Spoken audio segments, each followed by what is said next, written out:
The warning lights flashed red across the bridge of the medical frigate.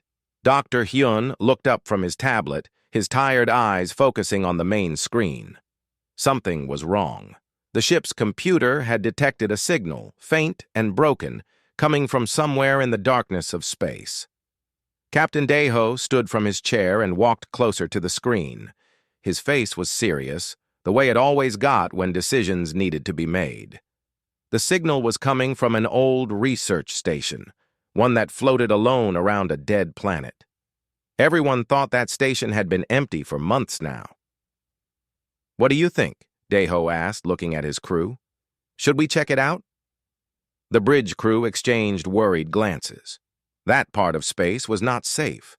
Two different alien governments claimed it as their territory, and neither liked humans poking around.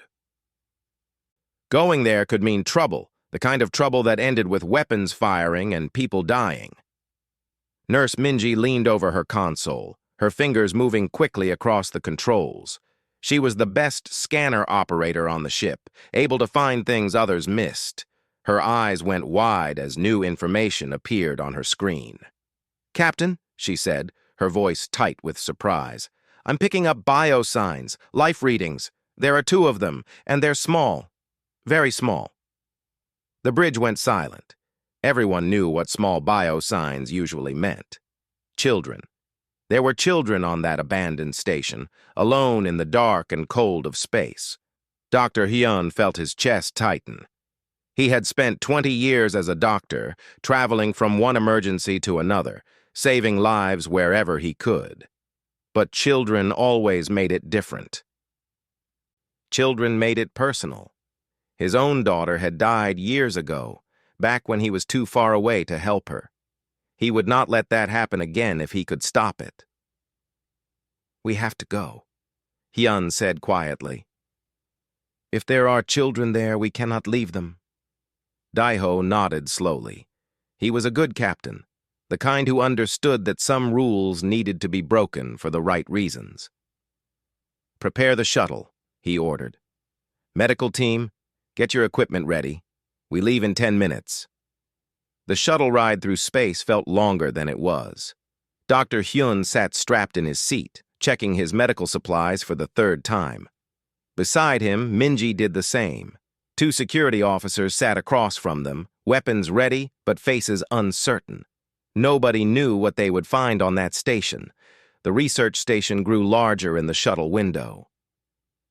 It looked dead, just a piece of metal floating in the void. Parts of it were damaged, with holes torn in the outer hull.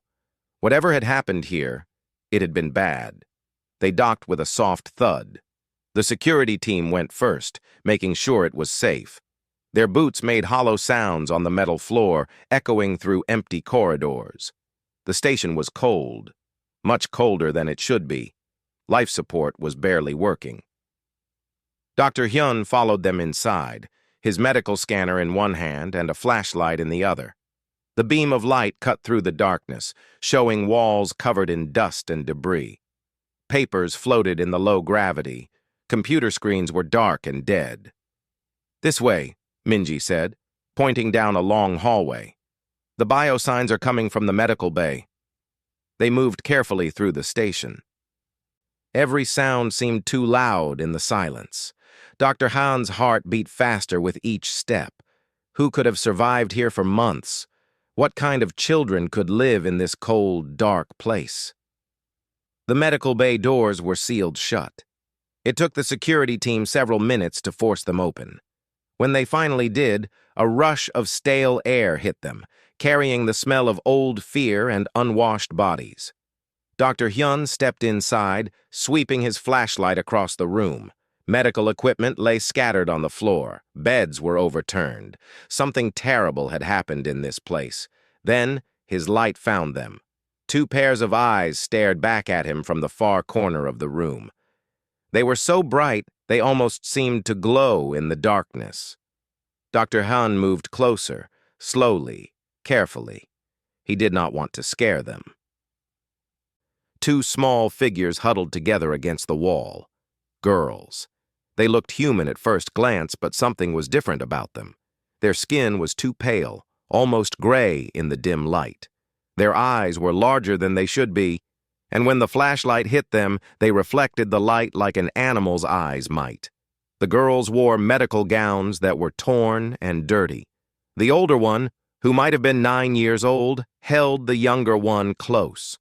Both were thin, so thin that Hyun could see their bones through their skin. The older girl opened her mouth. Her voice came out as barely a whisper, dry and cracked from lack of water. "It aches," she said in broken words. "We're hungry." The younger girl nodded, her eyes filled with tears. "Hungry," she repeated.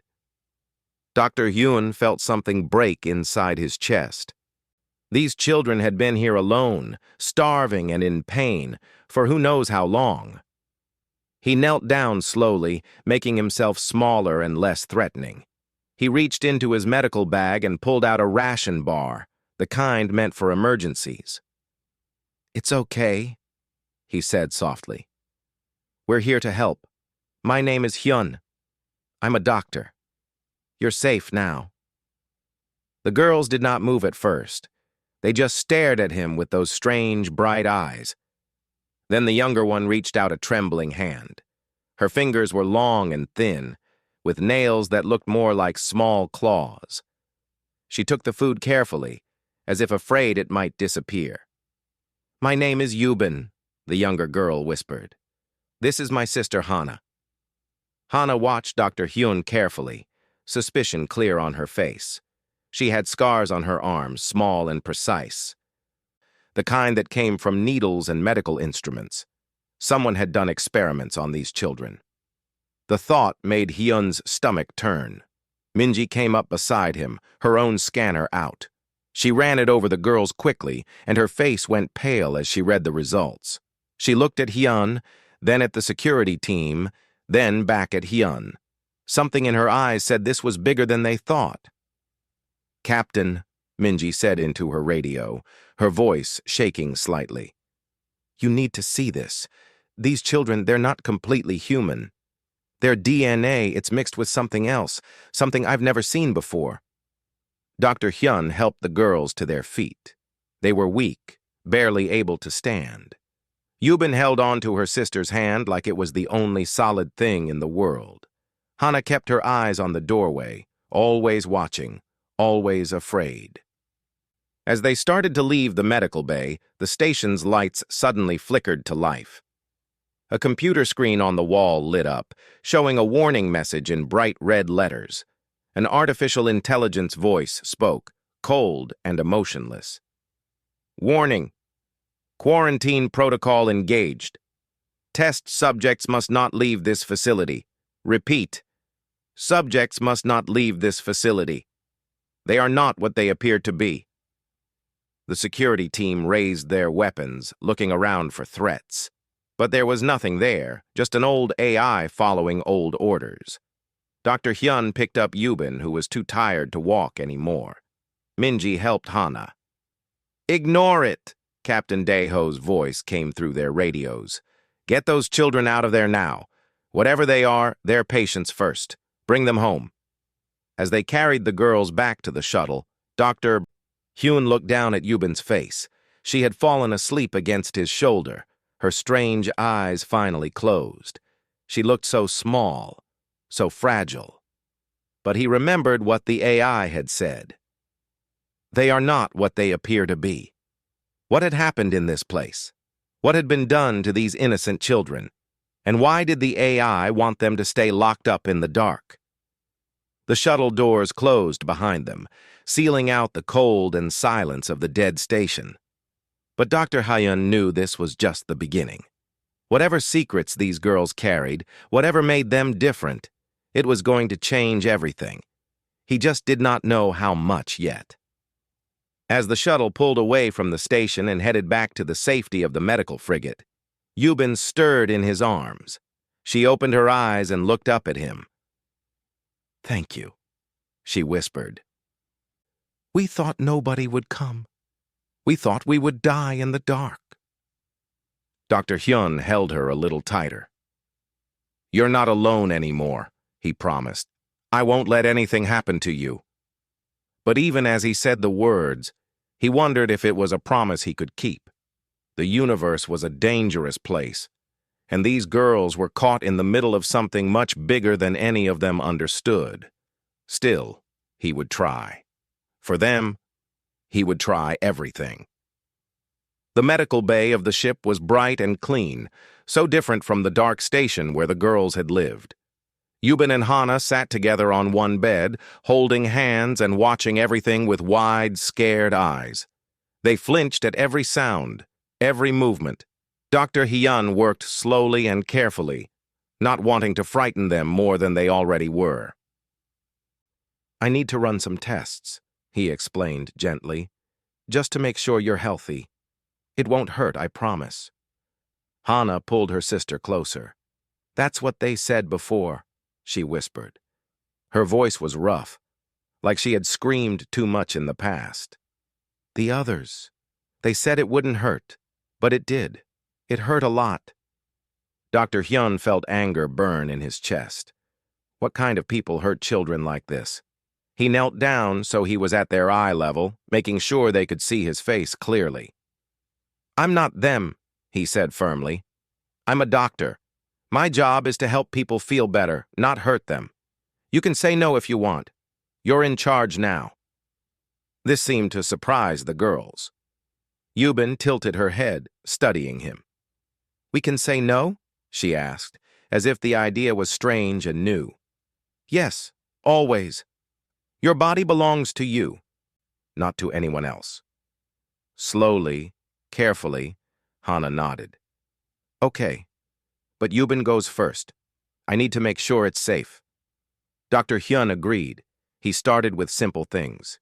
He checked Yuban's eyes with a light, listened to her heart, looked in her ears. The little girl stayed very still through it all, barely breathing. When he was done, he gave her another ration bar. "See? All finished. That wasn't so bad, was it?"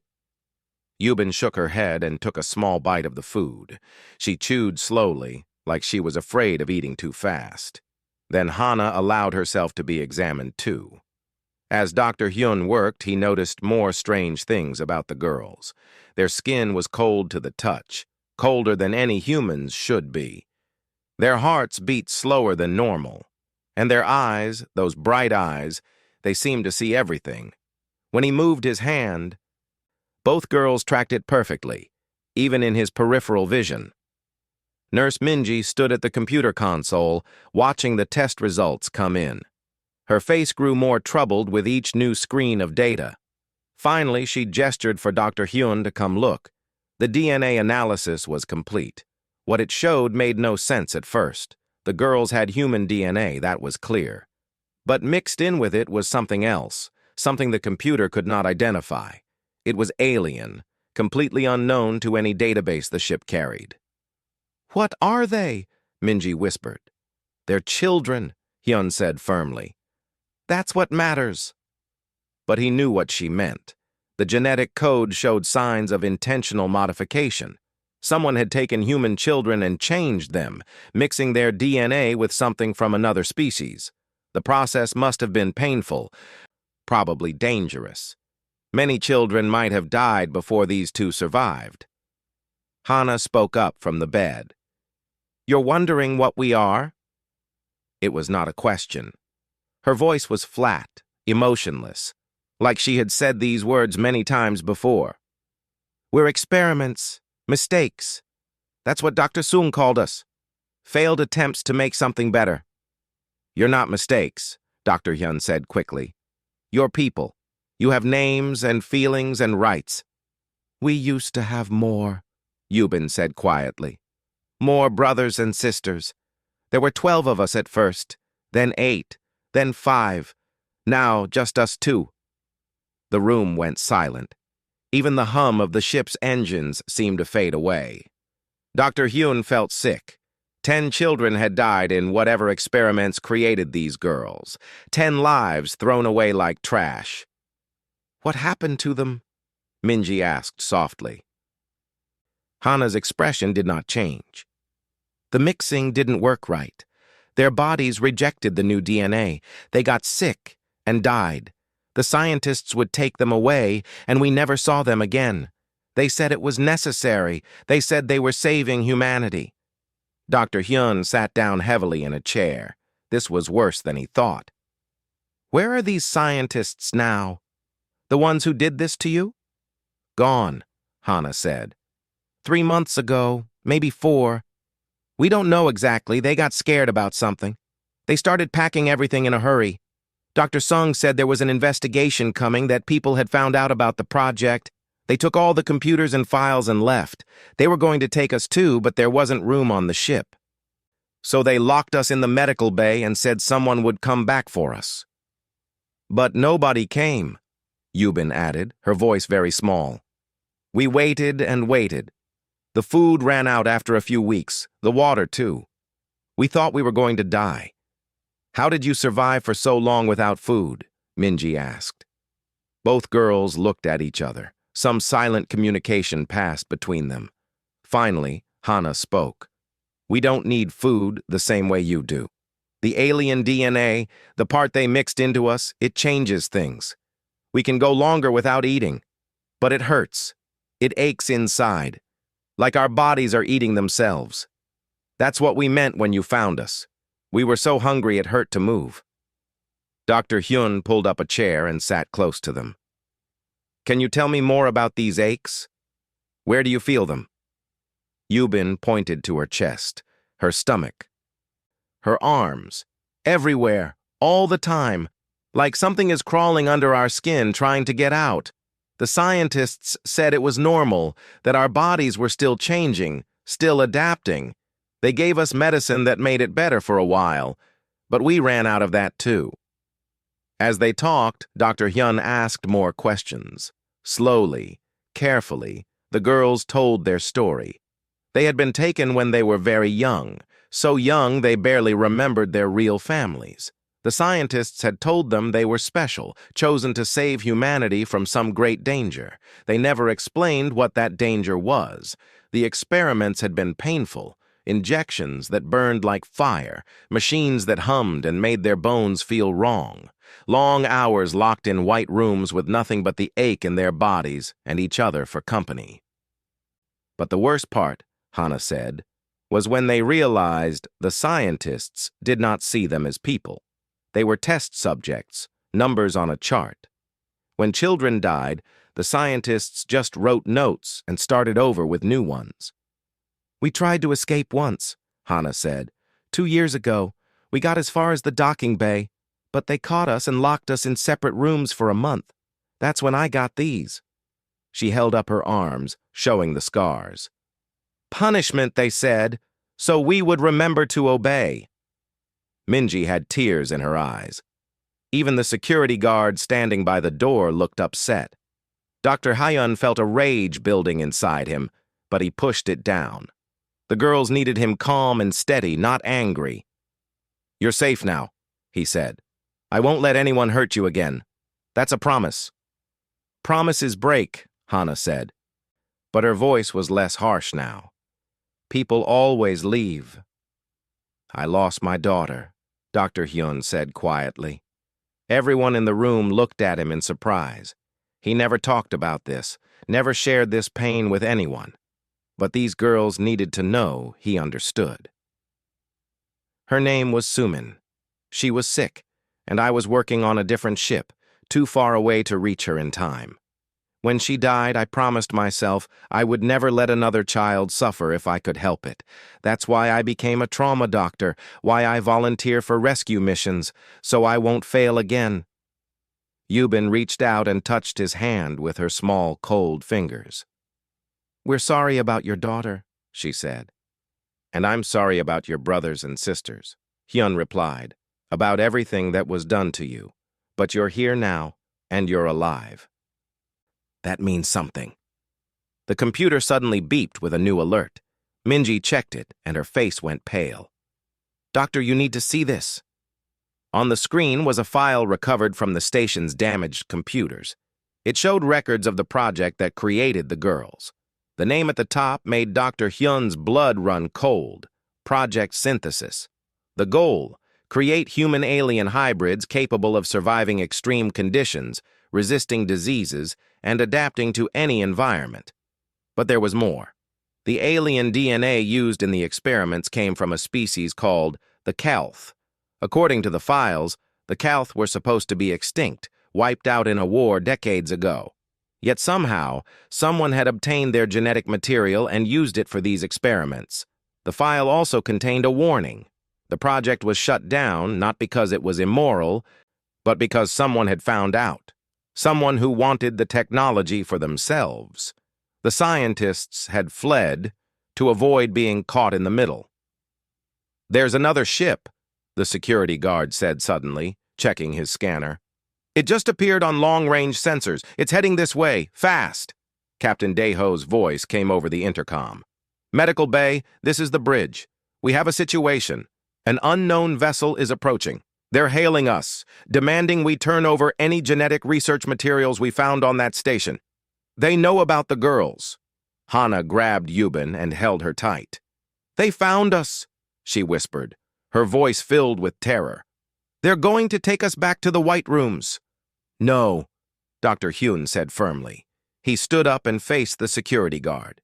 "Tell the captain we need to leave now. Jump to hyperspace. Go anywhere. These children are patients under my care, and I will not surrender them to anyone." "The ship is powering weapons," Minji reported, listening to the bridge communications. "They're not asking anymore. They're demanding." Dr. Hyun looked at the two frightened girls on the bed. They had suffered so much already. He would not let them be taken back to that life of pain and experiments. Whatever it took, whatever the cost, he would protect them. "Get them to the emergency shelter," he ordered. "If this ship gets boarded, I want them somewhere safe." As alarms began to sound throughout the ship, as the crew rushed to battle stations, Dr. Hyun stayed with Yuban and Hana. They held on to him tightly, their small bodies shaking with fear. "It's going to be okay," he told them, even though he was not sure he believed it himself. "You promise?" Yuban asked. Hyun thought about his daughter, about all the promises that had been broken in his life. But he looked at these two girls who had survived so much, who had endured pain that would have destroyed most people, and he knew he had to try. "I promise," he said. "You're part of this crew now. We protect our own." The medical isolation room was small but secure. Yuban and Hana sat on the bed behind a transparent barrier while Dr. Hyun ran test after test. The approaching ship had stopped its attack when Captain Deho agreed to talk, but the situation remained tense. Guards stood outside the door, weapons ready. The test results appeared on Hyun's screen one by one, each more shocking than the last. The girls' bodies were doing things that should have been impossible. Their cells regenerated at incredible speed. When he took a small blood sample from Yuban, the tiny puncture wound healed completely in less than a minute. "What does it mean?" Minji asked, looking over his shoulder at the data. "It means the Calth DNA is not just mixed with theirs," Hyun explained. "It's integrated at every level. Their bodies are constantly repairing themselves, adapting to damage, getting stronger. This is beyond anything human science has achieved." He pulled up more files from the station's computer. The full picture was starting to form, and it made him feel sick. The Calth had been a powerful species, known throughout the galaxy for their ability to survive in extreme environments. They could live in toxic atmospheres, withstand radiation that would kill other beings, and heal from wounds that should have been fatal. But they had all died in a war with another alien race. At least, that was what everyone believed.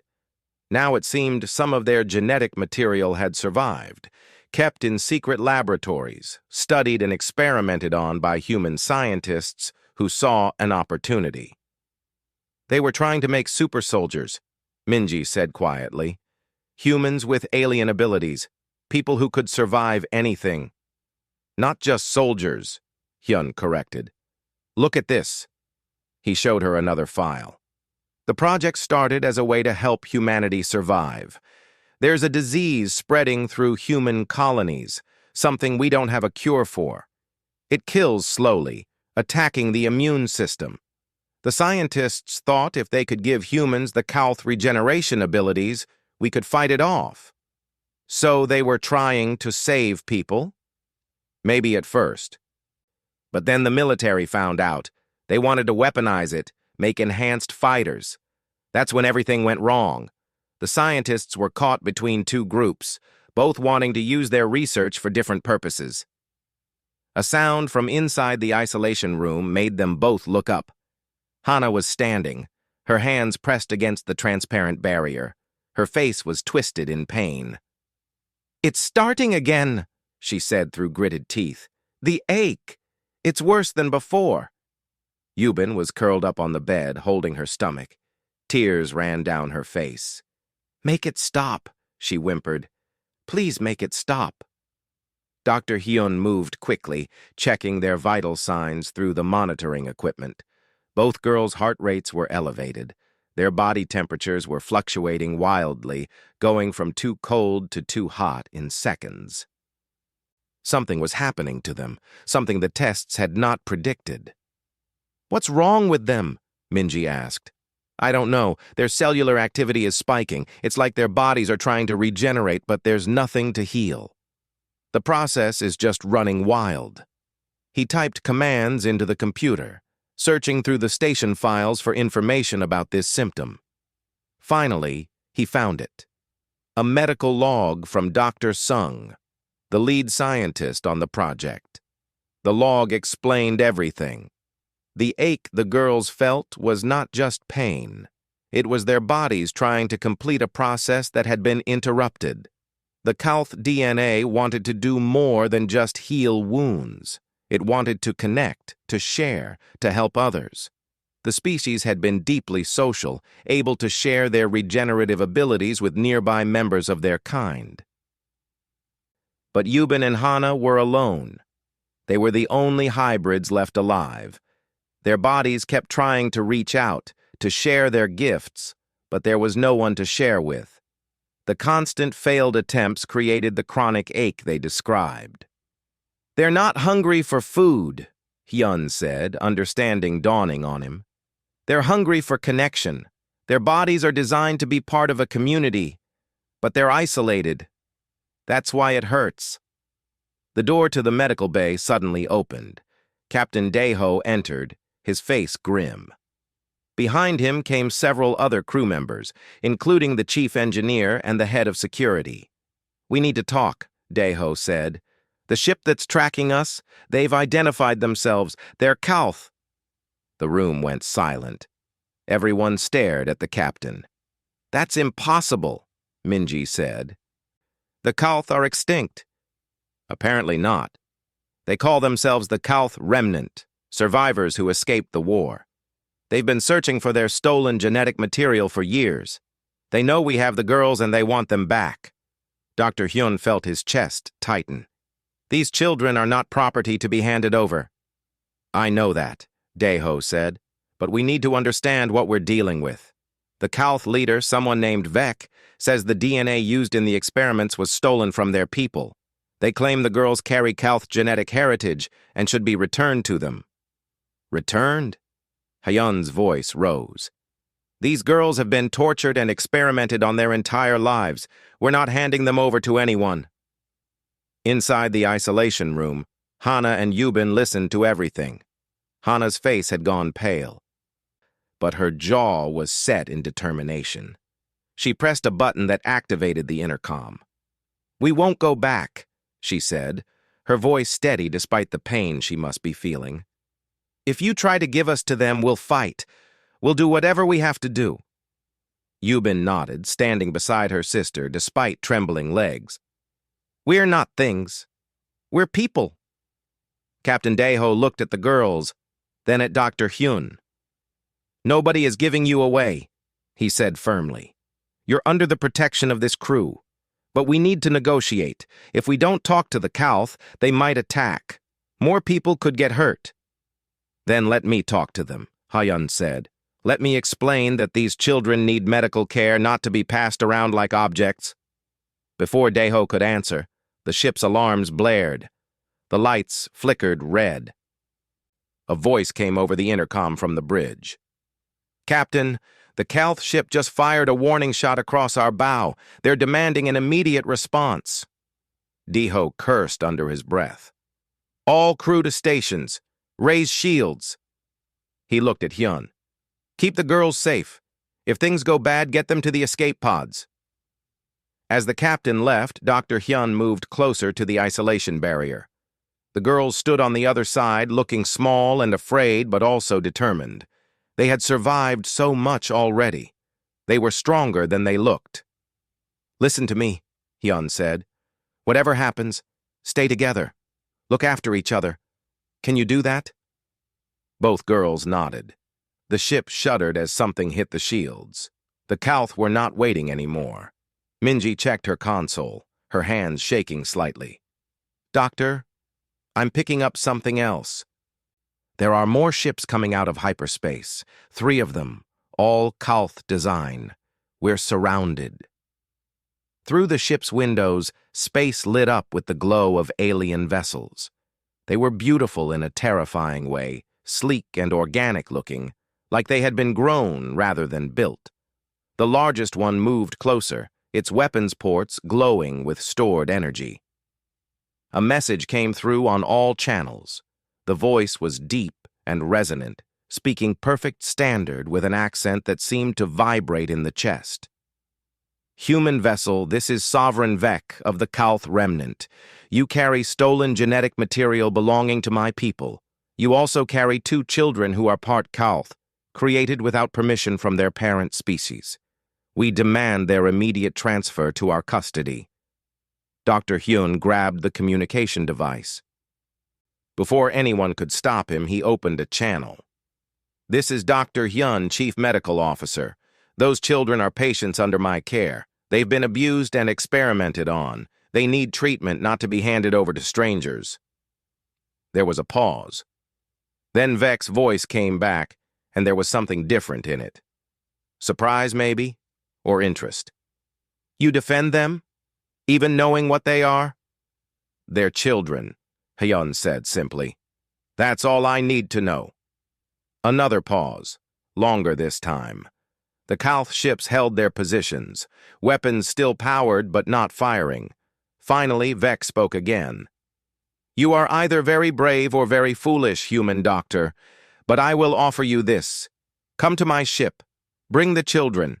Let me show you why they cannot remain with you. Let me show you what they truly are, and what they represent to my people. Then you may make your choice."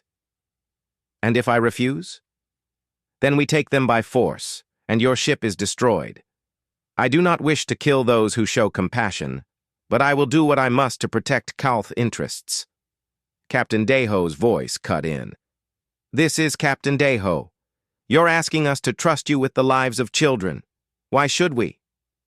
"Because," Vec said, and now his voice carried a weight of deep sadness, "those children carry the last hope of my dying species. Come to my ship, and you will understand. Come and see what humanity's experiments have cost us, and what those 2 girls might mean for the future." Dr. Hyun looked at Yubin and Hana through the barrier. They looked back at him with those strange, bright eyes that were half human and half something else. Eyes that held more pain and strength than any child should have to carry. "What do you think?" he asked them softly. "It's your choice. I won't force you."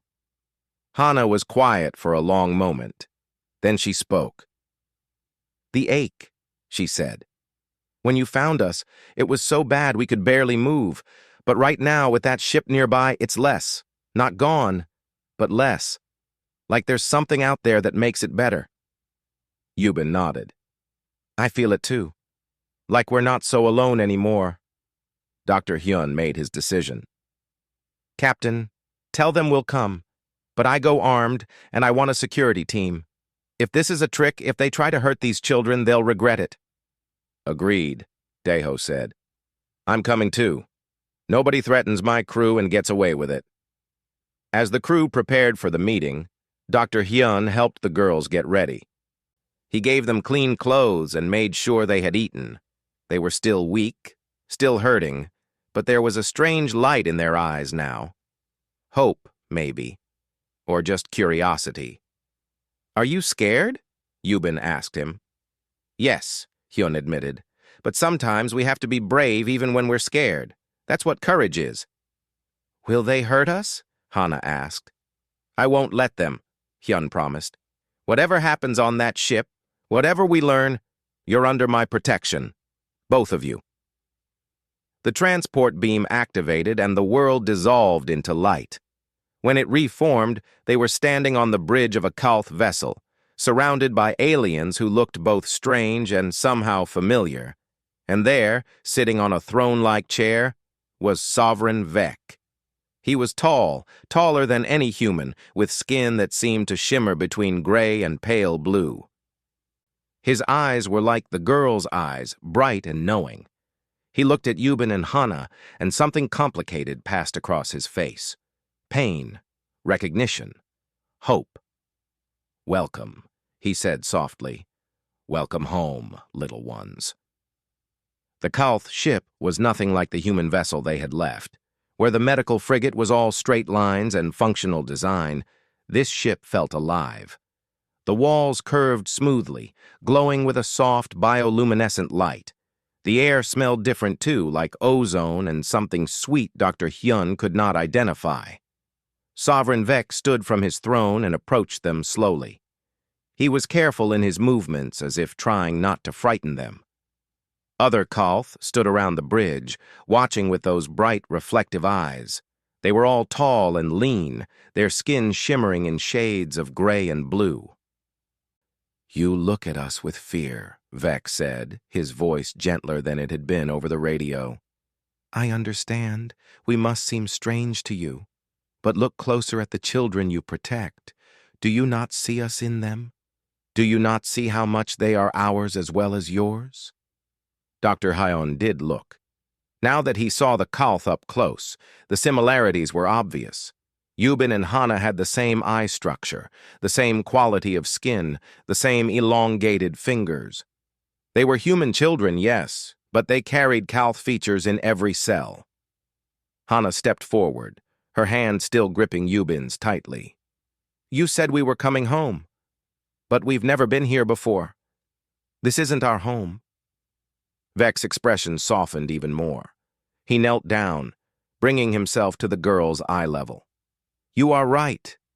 I spoke without thinking. You were raised human. You know only human ways, but your body knows us, I think. Tell me, does the ache still hurt as much as it did before?" Both girls exchanged glances. Slowly, Hana shook her head. "It's better," she admitted. "Not gone, but quieter." "Why?" "Because," Vec said, "you are feeling what all young Kalth feel when they are near their people. A sense of connection, of belonging. Your human half may not understand, but your Kalth half recognizes its own kind." Captain Deho stepped forward, his hand resting on his sidearm. "That's a touching speech, but you threatened to destroy our ship. You demanded these children like they were objects. Why should we believe you care about their well-being?" Vec stood, and his face grew hard. "Because I have watched my entire species die slowly for 30 years. Because I have held children in my arms as they took their last breaths. Because these two girls represent something I thought was lost forever, and I will do anything to protect them. Even if it means making threats I do not wish to carry out." "What do you mean, watching your species die?" Dr. Hyun asked. Vec turned and gestured to his crew. "Look at them. Count how many young faces you see." Hyun did as asked. There were perhaps 20 Kalth on the bridge. All of them looked adult, mature. Not a single child among them. "We have not had a successful birth in over a decade," Vec explained. "Our genetic structure was damaged in the war. We thought we were the lucky ones, the survivors. But the weapons used against us had effects we did not understand until it was too late. Our children are born weak now. They live for days, perhaps weeks, then their bodies simply fail. We are the last generation of our kind. When we die, the Kalth die with us." The bridge was silent. Dr. Hyun felt the weight of those words. An entire species, slowly going extinct, watching helplessly as their future disappeared.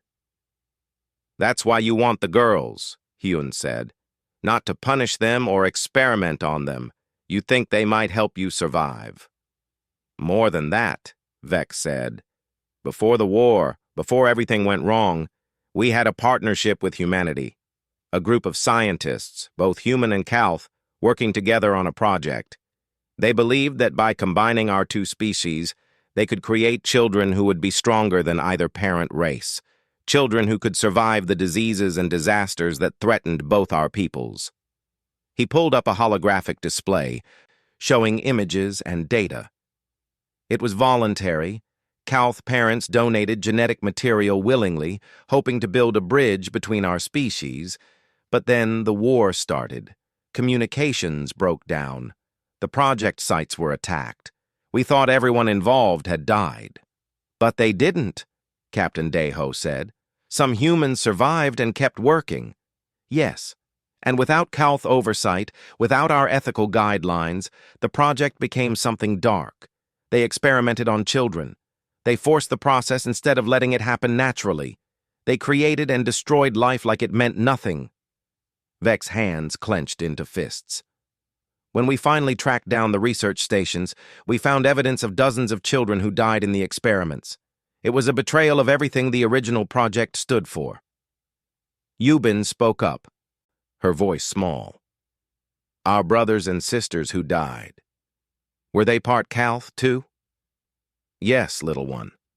They carried our heritage, and they died because humans were too impatient, too desperate to do things properly. That is why we hunt down these illegal experiments. To stop the suffering.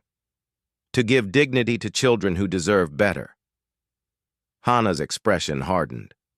"So you want to take us away from the only people who have ever been kind to us. You want to take us because we're part of your species, not because you actually care about us." Vec looked pained. "You are right to be angry. But understand, those children who are born to us and die within days, they are suffering. If we could understand why you survived when they cannot, if we could learn what makes you strong enough to live, we might save others. We might give our species a future." "By experimenting on us," Hana said flatly. "Just like the humans did." "No!" Vec's voice rose. Then he controlled himself. "No! We would ask for your help willingly given. We would study you only if you agreed. We would treat you as the treasured members of our community that you are. But I will not lie to you. Without understanding how you exist, my people are doomed." Dr. Hyun stepped between Vec and the girls. "You're asking them to choose between their human side and their Calth side, between the species that hurt them and the species that wants to use them. That's not fair." "Nothing about this is fair," Vec agreed. "But it is reality. Those girls cannot stay in human space. There are others hunting them, others who want to restart the experiments. We have intercepted communications about government programs, military initiatives, corporations hoping to profit from hybrid technology. If they stay with you, they will be captured eventually. They will spend their lives in laboratories, never free, never safe." "And with you?" Daeho asked. "What guarantees can you give?" "They would be under my personal protection. They would be raised as Calth, taught our ways, given honor and respect. They would be cherished, not used. And yes, we would ask them to help us understand their biology, but only willingly, only with their full consent." Minji, who had been quiet until now, spoke up. "What if they say no? What if they refuse to help?" Vec was quiet for a long moment. When he spoke, his voice was heavy with sorrow. "Then my people die, and the universe loses something that can never be replaced. But that is their choice to make. I will not force them. I will not become like the humans who tortured them." A door on the far side of the bridge opened. A Calth female entered, carrying a small bundle. She approached Vec and whispered something to him. His face crumbled with grief. "Excuse me," he said, and took the bundle. He held it carefully, lovingly. When he turned back to them, they could see what he carried. A baby, a Calth infant no bigger than a human newborn. But even from a distance, they could see something was wrong. The baby's skin was dull, not shimmering like the adult's. Its breathing was labored. "This is Yuna," Vex said softly. "She was born 3 days ago. The doctors say she has perhaps 2 more days to live. She is the 5th child born this year. All the others have already died." He walked closer, letting them see the struggling infant. Yubin reached out instinctively, her hand hovering near the baby. The moment she did, something remarkable happened. The baby's breathing eased slightly. Its skin grew just a bit brighter. "You see," Vex said, hope and desperation mixing in his voice. "Your presence helps her. We do not understand why, but young Calth respond to hybrids like you. You carry something we have lost, something that might save them." Tears ran down Yubin's face. "She's so small," she whispered. "She's going to die?" "Almost certainly, unless we can understand what makes you different, what makes you able to live when our pure children cannot." Hana looked at the baby, then at Yubin, then at Dr. Hyun. "What should we do?" she asked. For the first time since they had met her, she sounded lost, unsure. Dr. Hyun knelt beside both girls. "That's not a decision I can make for you. This is your life, your choice. Whatever you decide, I'll support you." "But what do you think we should do?" Yubin asked. Hyun thought carefully before answering. "I think both sides have good reasons and bad reasons. The humans hurt you, but they also rescued you. The Calth want to use you to save their species, but at least they're being honest about it. There's no perfect answer here." Captain Daeho added, "But you don't have to decide right now. Vex says others are hunting you. Maybe the real question is, where will you be safest while you figure out what you want?" Vex spoke again. "I will make you an offer. Come to my home world, see how we live, meet our people, including the children who are dying. Take 1 month to decide if you want to help us. If at the end of that time you wish to return to human space, I will escort you myself and ensure your safety. You have my word." "The word of someone who threatened to destroy our ship?" Daeho said skeptically. "I threatened because I was desperate. I am still desperate. But I am also sincere. I want these children to have a choice, something the human experimenters never gave them." Hana looked at the dying baby again. Something in her expression shifted. She turned to Dr. Hyun. "If we go, will you come with us?" "What?" "You're the only human who treated us like people. If we're going to do this, we need someone we trust. Someone who will protect us if things go wrong. Will you come?" Dr. Hyun looked at Captain Daeho, who nodded slowly. "We can spare you for a month, and honestly, having a human observer might keep everyone honest." "Then I'll come," Hyun said. "If the girls want me there, I'll be there." Yubin reached up and touched the baby's tiny hand. The infant's fingers wrapped around hers weakly. "We'll try," Yubin said. "We'll try to help. But if anyone hurts us, if anyone tries to do experiments without permission, we leave. Immediately." "Agreed," Vex said. He looked at Hana. "And you? You are the protector, the older sister. What do you say?" Hana's jaw was set, her eyes hard. "I say yes, but I'm watching you. All of you.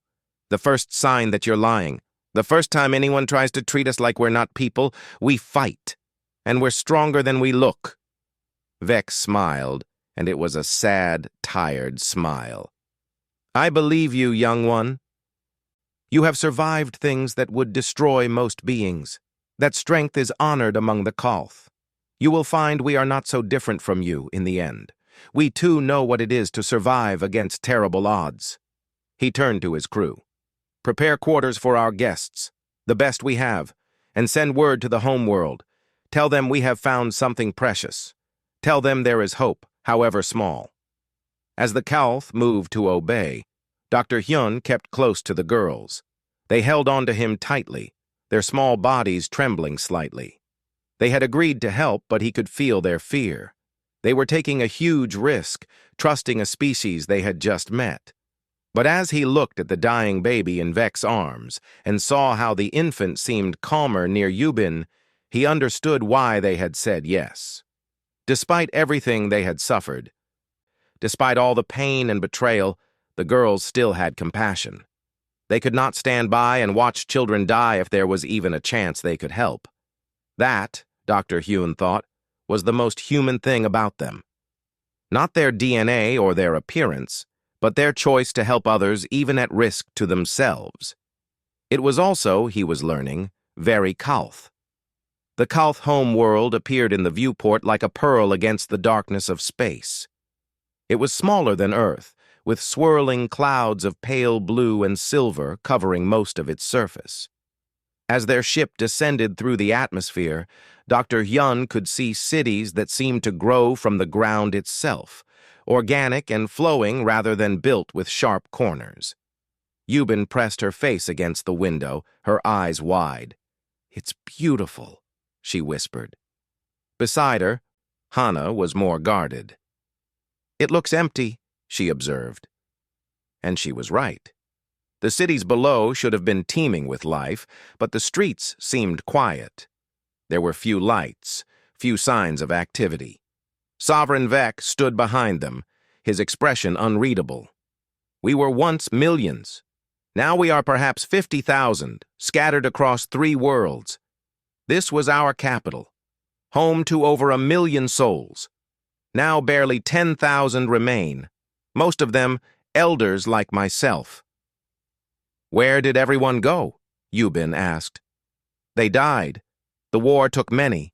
The genetic damage took more. Each year we are fewer. Each year we wait for a breakthrough that never comes."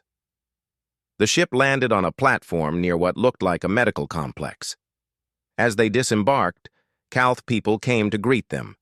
They moved slowly, carefully, as if conserving energy. Their faces lit up when they saw the girls, hope blazing in their bright eyes. A female Kalth approached, her skin a deeper blue than Vec's. "I am Healer Nari," she said, bowing to the girls. "We are honored by your presence, blessed by it. We have prepared everything you might need for comfort." She led them through corridors filled with soft light. The walls pulsed gently, almost like breathing. It should have felt alien and strange, but somehow it felt peaceful. Even Hana seemed to relax slightly. They were brought to a large medical facility. Inside, the sight that greeted them made Dr. Hyun's heart clench. Rows of transparent chambers lined the walls, each containing a tiny infant. Kalth nurses moved between them, checking monitors, adjusting treatments. But even from a distance, he could see the babies were losing their fight for life. "This is our nursery," Healer Nari said quietly. 23 children born in the past 6 months. We have managed to keep them alive longer than previous generations, but we cannot cure what is wrong. Their genetic code is broken. Their cells cannot regenerate properly. They simply fade away. Yubin walked closer to one of the chambers. Inside was a baby girl, no more than a few weeks old. Her skin was pale gray, almost translucent. Her tiny chest rose and fell in shallow breaths. "Can I touch her?" Yubin asked. Healer Nari looked at Vec, who nodded. "Yes.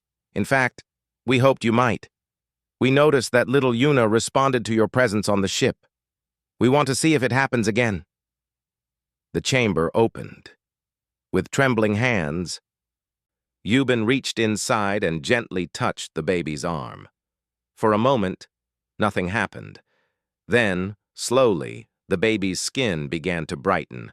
Her breathing deepened, became stronger.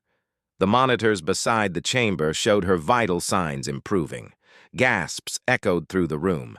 The Kalth nurses rushed forward, checking readings, confirming what they were seeing. Healer Nari's eyes filled with tears. How are you doing that? She asked. Yubin shook her head. I don't know. I just wanted her to feel better. Dr. Hyun pulled out his medical scanner and ran it over Yubin. What he saw made no sense according to human medical knowledge. Some kind of energy field surrounded the girl, something his scanner could barely detect. It was reaching out, connecting with the baby, sharing something at a cellular level. It's the regenerative ability, he said slowly, working through the implications. The Calth part of her DNA, it's designed to help others heal. She's literally sharing her cellular regeneration with the baby. Hana had moved to another chamber. She placed her hands on the glass, and the baby inside responded the same way. Its color improved. Its movements became stronger. Both of you can do this, Vex said, wonder in his voice. The hybrid process worked. It combined human and Calth genetics in a way that not only survived but thrived. You are what we hoped to create 30 years ago, living bridges between our peoples. But there was a problem. As soon as the girls stepped away from the babies, the improvements faded. Within minutes, the infants had returned to their previous weak state. The effect was temporary. It's not a cure, Dr. Hyun said. They're helping, but they can't maintain it. The girls would have to stay with these babies constantly, and even then, it might not be enough. Healer Nari's hope dimmed. We suspected as much, but perhaps if we understood how the hybrids do this, we could replicate it. We could create a treatment. Over the next few days, they worked together. Dr. Hyun, Healer Nari, and a team of Calth scientists studied Yubin and Hana extensively. The girls agreed to the tests, but only because they were gentle and explained carefully. Nothing like what had been done to them before. What they discovered was both amazing and heartbreaking. The girls' cells contained a unique enzyme, something that existed at the intersection of human and Calth biology.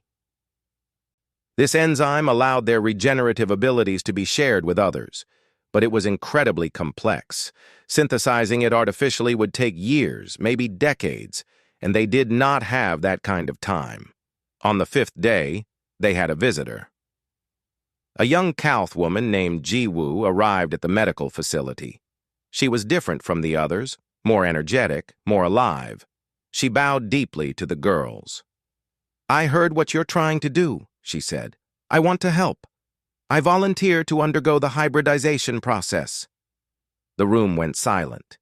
Vex stepped forward, his face concerned. Ji-woo, you understand what that means? The process killed many human children. It could kill you, too. I understand. But I lost my entire family to the genetic plague. My parents, my siblings, even my mate and our child.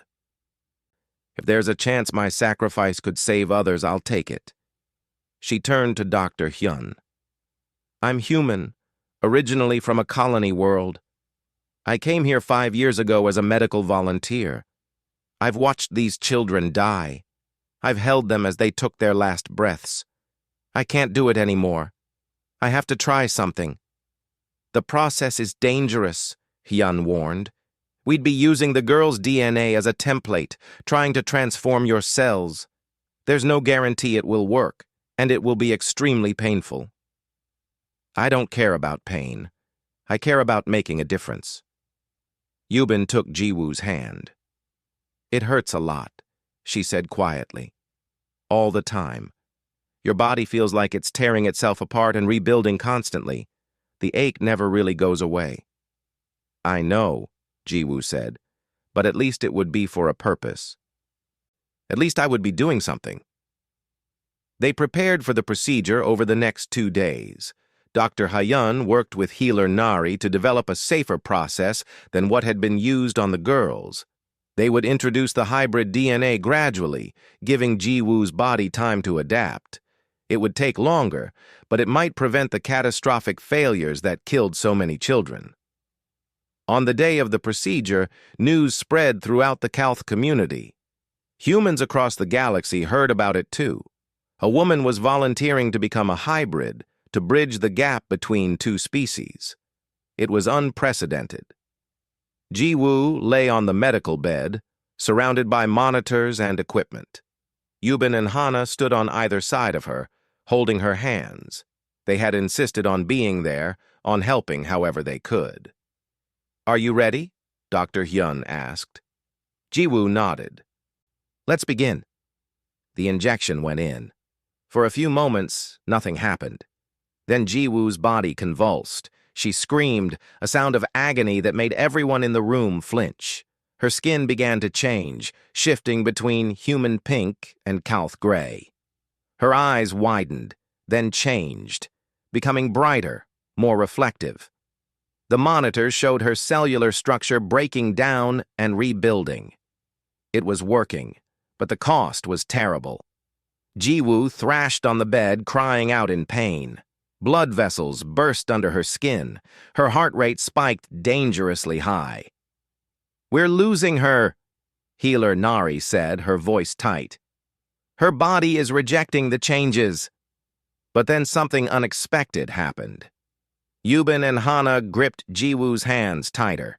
The same energy field that had helped the babies surrounded them. They were sharing their regenerative abilities with her, helping her body accept the changes. Slowly, painfully, Ji-woo's vital signs stabilized. The transformation continued, but now her body was adapting instead of breaking down. Hours passed. The girls never let go, never stopped helping. Finally, as the sun set outside the medical facility, it was over. Ji-woo lay still on the bed, exhausted but alive. Her skin had settled into a shade between human and calth, similar to the girls'. Her eyes, when she opened them, reflected the light. "I feel," she whispered, "like I've been broken and remade. Everything is different, sharper, more alive." She looked at her hands, turning them over. "And it aches, just like you said." Yubin smiled tiredly. "Welcome to being a hybrid. It's not easy, but you get used to it." The news of Ji-woo's successful transformation spread quickly. Within days, more volunteers came forward, humans from across space willing to undergo the process to help save the calth species. Scientists, doctors, ordinary people who believed in building bridges instead of walls. But not everyone was happy. Political factions on both sides spoke out against the hybridization.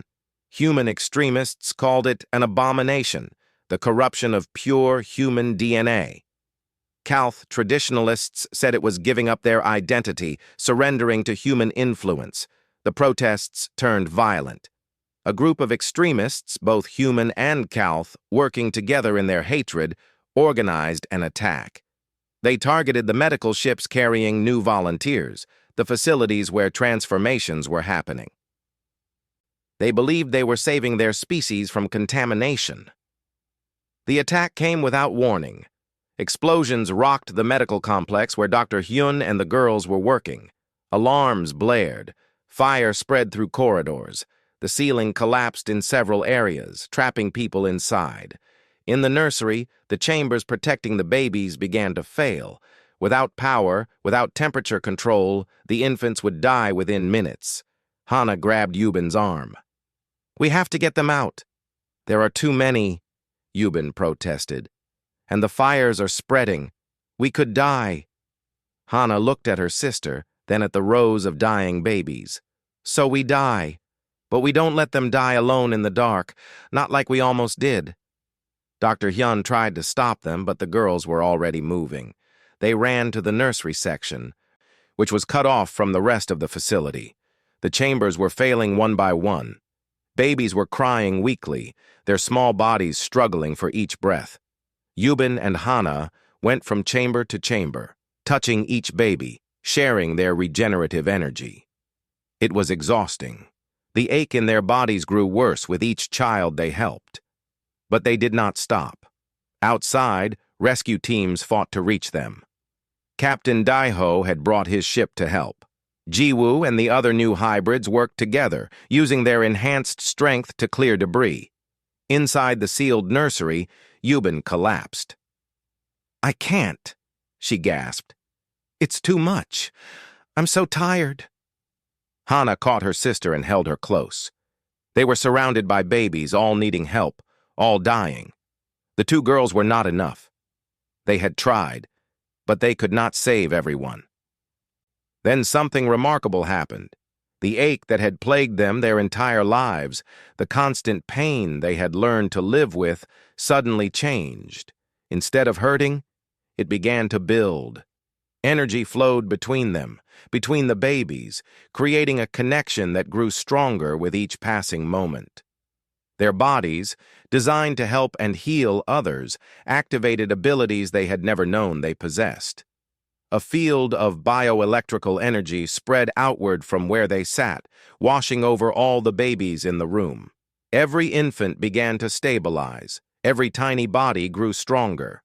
When the rescue teams finally broke through and found them, they discovered Yubin and Hana sitting in the center of the nursery, surrounded by babies who were healthier than they had been in weeks. The girls were unconscious but alive, their bodies glowing faintly with residual energy. Dr. Hyun scooped up both girls, tears streaming down his face. They had done it. They had saved every child in that room. The cost had been enormous, but they had refused to give up. As he carried them to safety, past the fires and the destruction, he realized something profound. The girls had not saved those babies because they were Calth or because they were part of some experiment. They had saved them because it was the right thing to do, because leaving children to die alone in the dark was unacceptable, no matter what species they belonged to. That was humanity's gift to the galaxy. Not technology or weapons, or even the ability to survive. It was compassion, the choice to help even when it cost everything, the refusal to look away from suffering.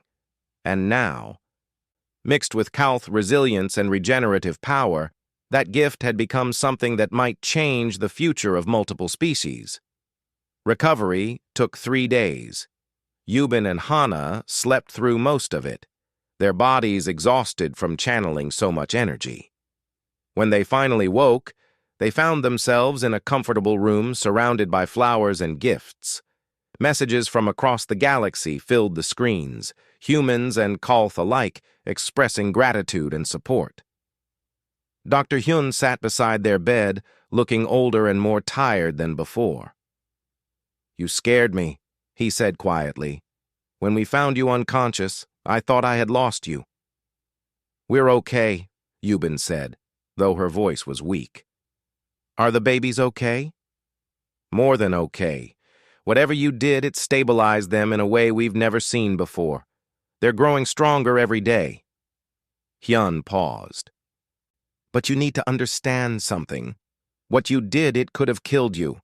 Your bodies channeled more energy than they were designed to handle." Hana sat up slowly. "We couldn't just let them die. We had to try."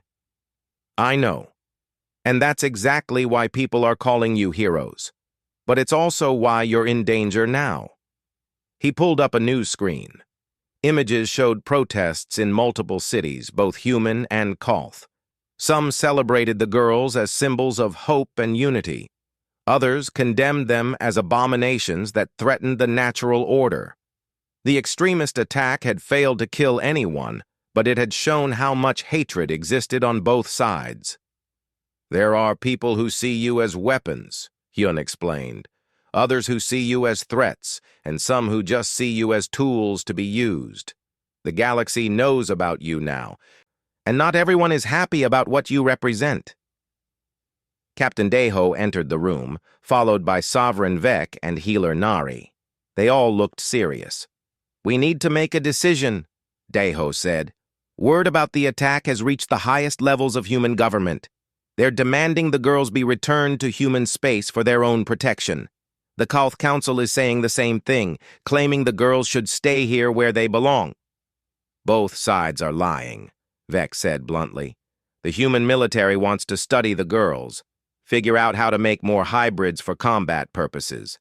Elements of our own council want the same, hoping to create a new warrior class. Neither side cares about what the girls want." "So what do we do?" Hana asked. Healer Nari stepped forward. We tell the truth. All of it. We broadcast what really happened in those experiments, what you survived, what you represent. We let the galaxy see you not as weapons or tools, but as children who deserve a choice. Will that work? Yuban asked. Maybe. Maybe not. But it's better than hiding and letting others decide your fate. Over the next 2 days, they prepared. Captain Deho used his ship's communication systems to arrange a galaxy-wide broadcast. News networks, government channels, even private frequencies would carry the message. Everyone would hear what the girls had to say.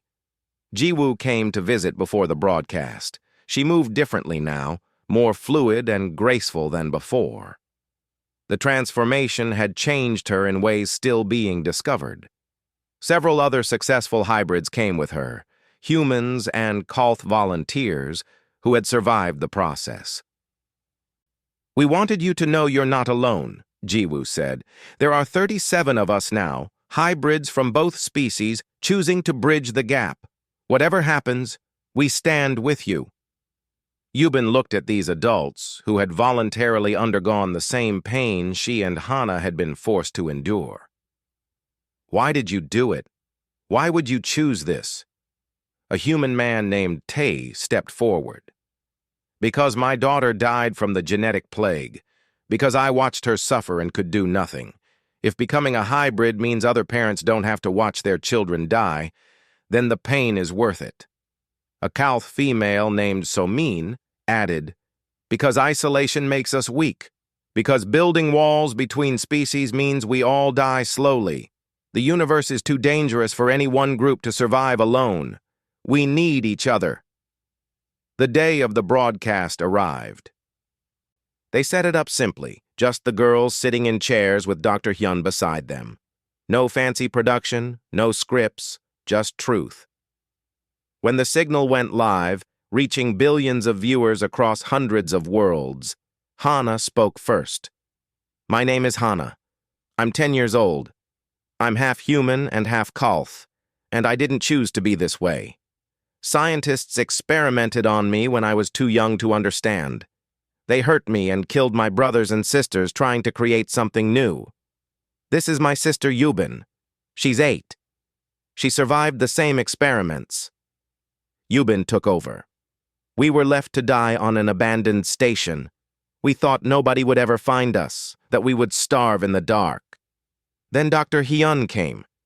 He treated us like people instead of things. That's all we ever wanted. People want to use us, Hana continued. They see what we can do and they want to make more like us, or study us, or turn us into weapons. But we're not weapons. We're just kids who hurt all the time and want to help other kids stop hurting too. She held up her scarred arms. These are from punishment. From humans who said they were helping us but really just wanted results. We ran away once, and they hurt us so we'd be too scared to try again. But Kalth people have been kind, Yuban added quickly. When we came here, Sovereign Vec could have forced us to help. He could have locked us up like the humans did. But he gave us a choice. He let us decide. Dr. Hyun spoke next. I'm Dr. Hyun, the chief medical officer who found these girls. I've spent my career trying to save lives, but I've never met anyone braver than Yuban and Hana. During the attack on the medical facility, they had a chance to escape. They could have run to safety. Instead, they stayed behind to save babies who would have died without them. They risked everything for children they'd never met. The camera showed footage from the rescue, the sealed nursery, the failing life support, the girls surrounded by dying infants, their small bodies glowing with energy as they fought to keep everyone alive. These children represent the best of both species, Hyun continued. Human compassion and Kalth resilience. They're proof that different peoples can work together to create something better than either could achieve alone. Hana looked directly into the camera. We know some people hate us. We know some humans think we're corrupted and some Kalth think we're impure. But we didn't ask to be born this way.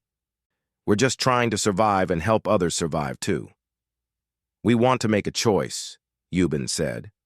Not because someone forced us, but because we want to. We're going to stay with the Kolth and help find a cure for their dying children. Not because we have to, but because it's right.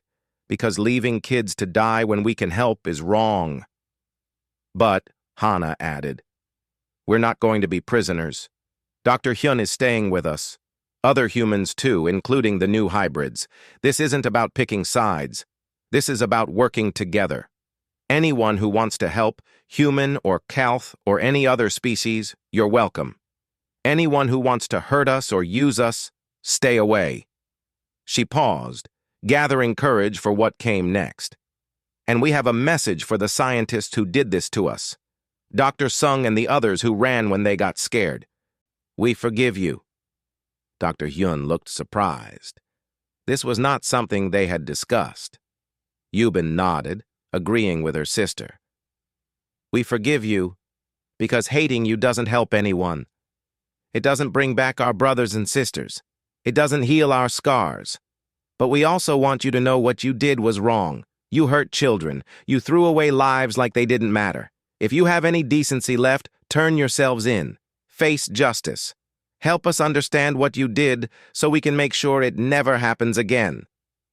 To everyone watching, Hana said, we're not asking for pity.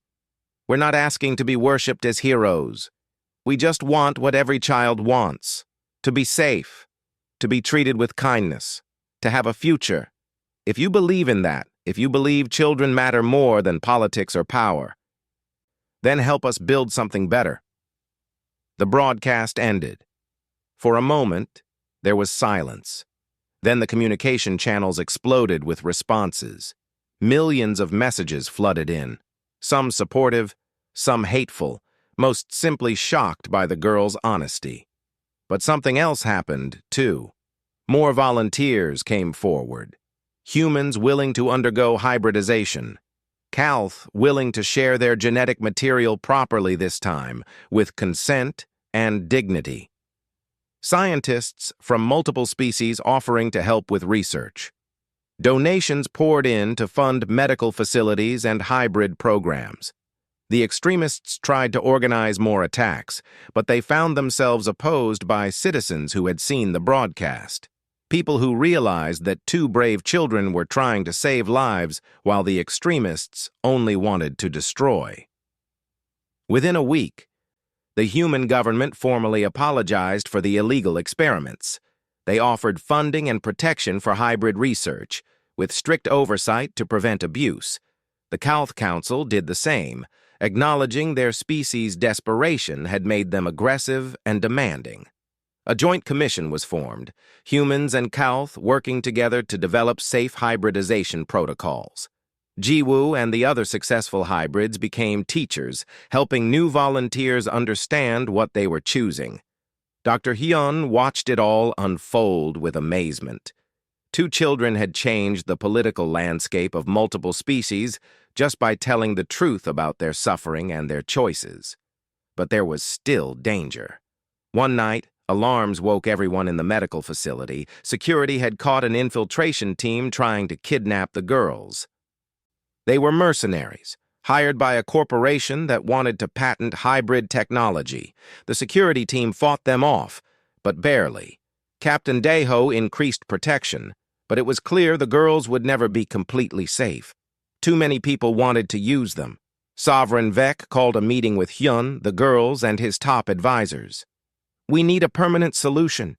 The girls cannot live under constant guard, always looking over their shoulders. They deserve better. What do you suggest? Hyun asked.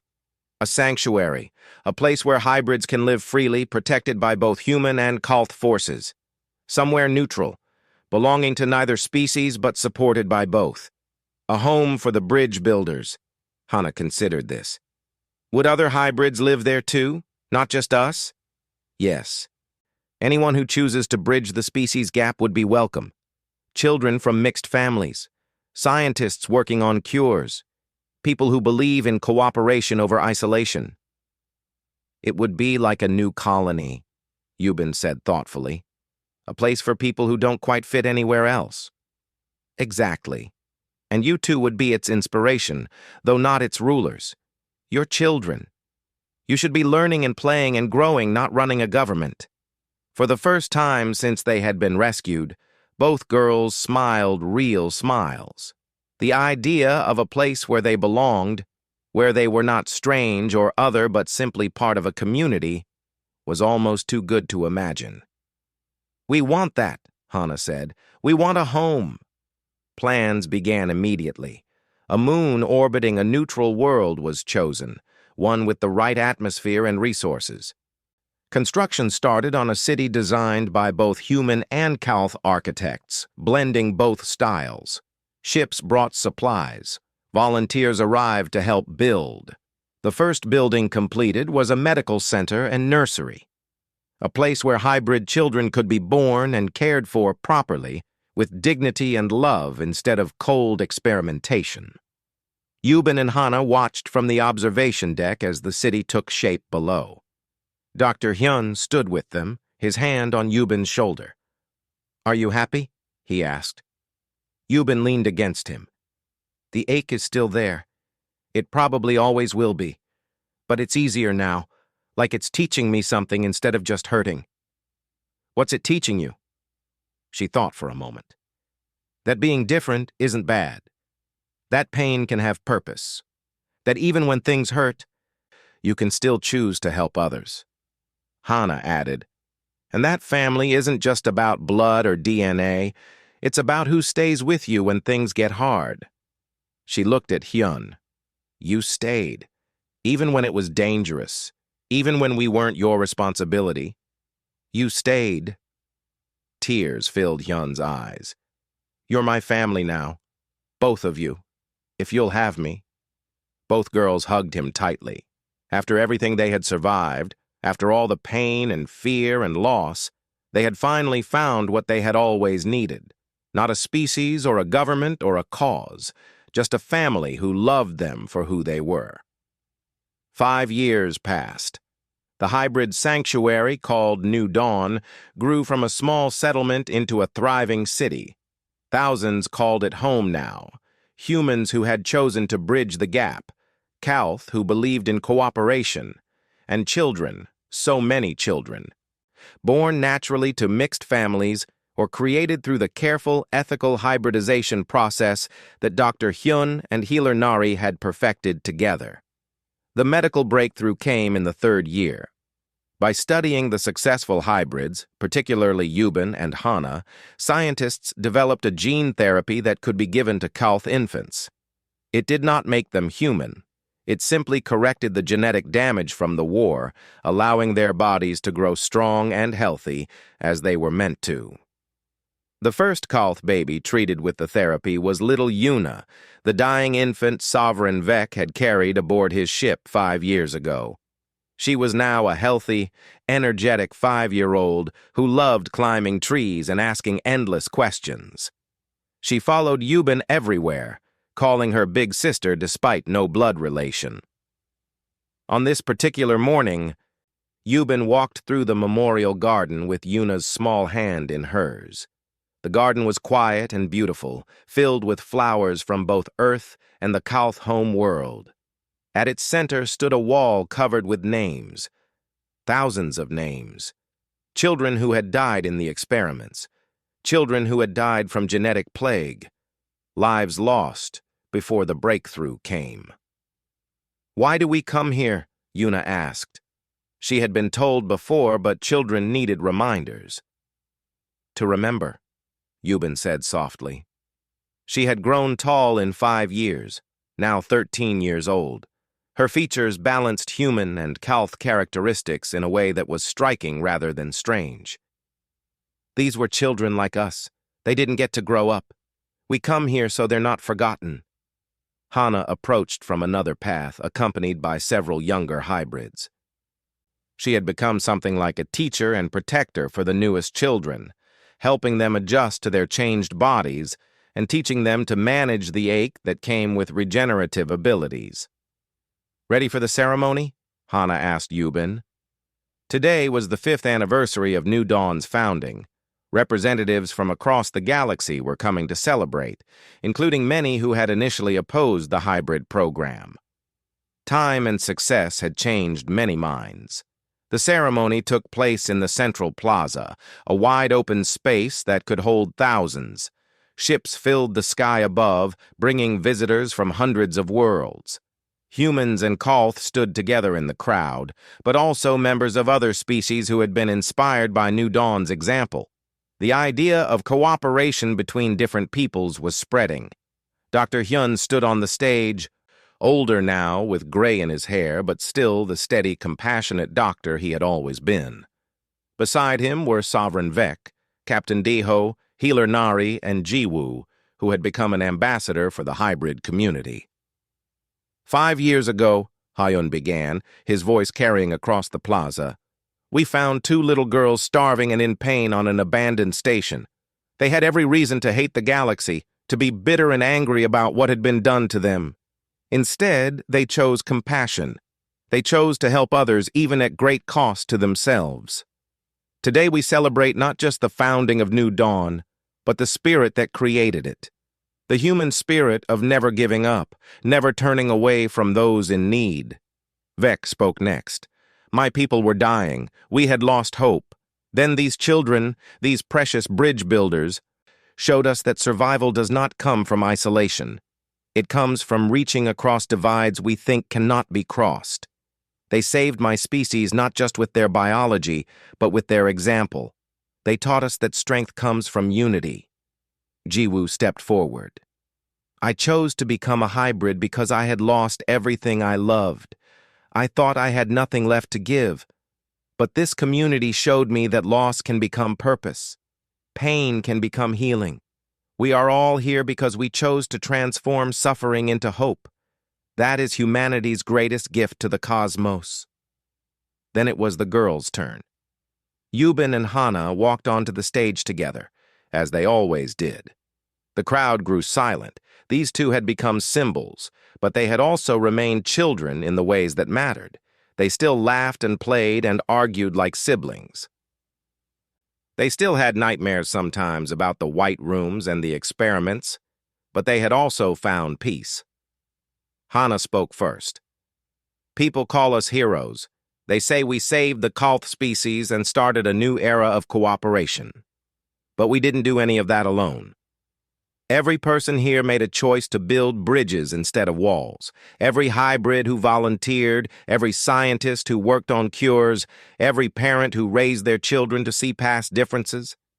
They're the real heroes, Yubin continued. For most of our lives, we ached. Our bodies hurt all the time, and we didn't understand why. We thought it was punishment or a mistake, or just the cost of being what we are. But we finally understand what the ache really means. She paused, looking out at the thousands of faces watching her. The ache is our bodies telling us to grow, to reach out, to connect with others. It hurts because isolation hurts, because being alone hurts. The ache reminds us that we're meant to be part of something bigger than ourselves. It still hurts sometimes, Hana added with a slight smile. But now when it does, I remember what it means. It means I'm alive. It means I'm growing. It means there's still work to do, still people to help, still bridges to build. They stepped aside, and a group of children came onto the stage, hybrid children ranging from 5 to 15 years old. Some looked mostly human with Kolth features. Others looked mostly Kolth with human characteristics. All of them were healthy and strong, living proof that the program worked. The children sang a song that had been written for the occasion, with words in both human standard and the Kolth language. It spoke of bridges and hope and the courage to be different. Many in the audience cried. After the ceremony, there was a celebration. Food from dozens of worlds was shared freely. Music played, blending human and Kolth styles into something entirely new. Children of all kinds ran and played together, not caring about species or heritage, just happy to be alive and free. Dr. Hyun found himself standing at the edge of the celebration with Sovereign Vec. They had become unlikely friends over the years, united by their dedication to the girls and the community they had built. Do you remember that first day? Hyun asked. When you threatened to destroy my ship if I didn't hand over the girls? Vec chuckled, a sound like wind through metal. I was desperate, terrified. My entire species was dying, and I thought those children were the only answer. I would have done terrible things to save my people. What changed? You did. The girls did. You showed me that threats and force were not the answer. That compassion and choice were stronger than coercion. It was a very human lesson. And very calth, Hyun countered. Your people's strength has always been adaptation. You adapted to a new way of thinking. That's why you survived. They watched as Yubin and Hana danced with the other children, spinning and laughing in the warm sun. The girls moved with a grace that came from their hybrid nature, equally human and calth, belonging completely to both worlds and neither. What do you think they'll do when they grow up? Vec asked.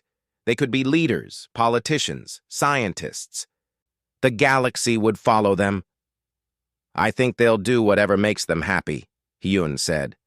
They've spent enough of their lives serving other people's purposes. They deserve to choose their own path. A commotion at the edge of the plaza drew their attention. Security was escorting someone through the crowd, someone who had requested permission to attend. When the person came into view, Hyun's breath caught. It was Dr. Sung, the lead scientist from the original experiments. He looked older, worn down by years and guilt.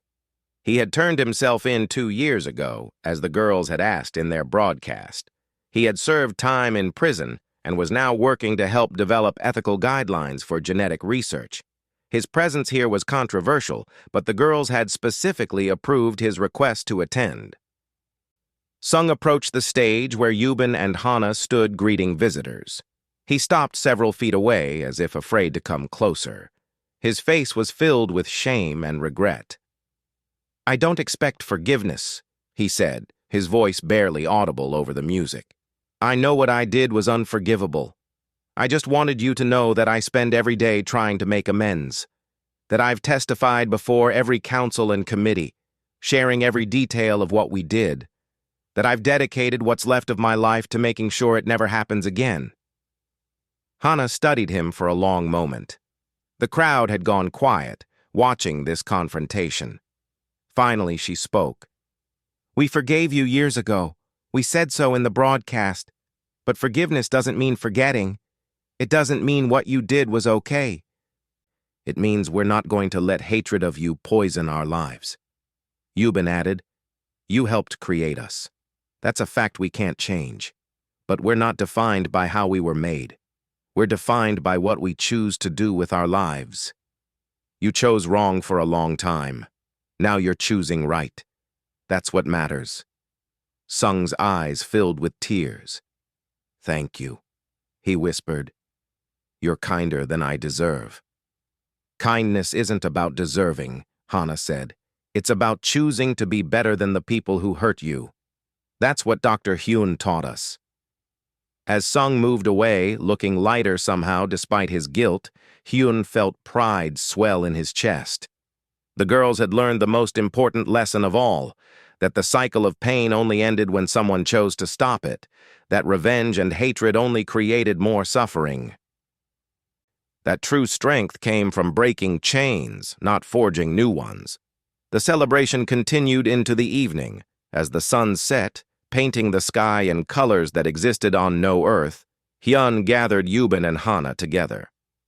They sat on a bench overlooking the city they had inspired, watching lights flicker on in thousands of windows. Do you remember being scared all the time? Yubin asked. Back on the station and then on the ship. I was so afraid. I remember, Hana said, but I also remember the moment we decided to stop being afraid. When we chose to help those babies even though it might kill us. That's when everything changed. You were never really afraid, Hyun said. You were cautious, careful, protective. But you always had courage. You just didn't know it yet. Yuna climbed into Yubin's lap, yawning. The little Kauth girl was tired from playing all day. Tell me a story, she demanded in that way only small children could. Tell me about the dark station. Yubin hugged her close. Once upon a time, two little girls were lost in the dark. They were cold and hungry, and they hurt all over. They thought nobody would ever find them, that they would die alone. But they were wrong. Someone did come. Someone who saw them not as experiments or mistakes, but as children who needed help. And then? Yuna prompted, though she had heard this story many times. And then everything changed. The girls learned they weren't alone. They learned that pain could have purpose. They learned that even when things hurt, you can choose to help others. And they learned that family isn't about where you come from. It's about who stands beside you when things are hard. Hana continued the story. The girls grew up. They helped build a city where everyone was welcome, where being different was celebrated instead of feared. They made friends from all over the galaxy. They learned that the ache they felt wasn't a punishment. It was a reminder that they were meant to connect, to grow, to help others. And they lived happily ever after? Yuna asked hopefully. They lived meaningfully ever after, Yubin corrected gently. Happiness comes and goes. Some days are hard, the ache never completely goes away. But they found purpose, they found family, they found a place where they belonged, and that's better than any fairy tale ending. Yuna fell asleep in Yubin's arms as the last light faded from the sky. Above them, ships from 100 worlds hung in orbit, their lights twinkling like stars. Below them, new dawn glowed with life and hope and possibility. Dr. Hyun looked at the two girls who had become his daughters in every way that mattered. They had survived horrors that would have broken most people. They had endured pain and loss and betrayal. But they had not become bitter or cruel. They had chosen compassion over revenge, hope over despair, unity over isolation. That was humanity's gift to the galaxy. Not weapons or technology or conquest, but the stubborn, relentless refusal to give up on each other. The insistence that every life mattered, that every child deserved a chance, that differences could be bridges instead of walls. The girls had been created in pain, born from experiments that killed more than they saved. But they had transformed that painful origin into something beautiful. They had become living proof that the greatest weapon humanity possessed was not their ability to destroy, but their capacity to heal, to forgive, to love across any divide. On the memorial wall in the garden, new words had been added below the names of the lost children, words that captured everything New Dawn stood for. Humanity's strength was never in standing alone. It was in reaching across impossible gaps and refusing to let anyone starve in the dark. We remember those who were lost. We honor them by choosing to be better than those who hurt them. We ache for what was taken from us, and we use that ache to grow. This is our promise. This is our purpose. This is our gift to all who come after. Yubin stirred slightly, her eyes opening. Dr. Hyun? She whispered, not wanting to wake Yuna. Yes? Thank you for finding us. Thank you for not giving up on us even when things got hard. Hyun smiled, his eyes wet with tears. Thank you for teaching me what true courage looks like.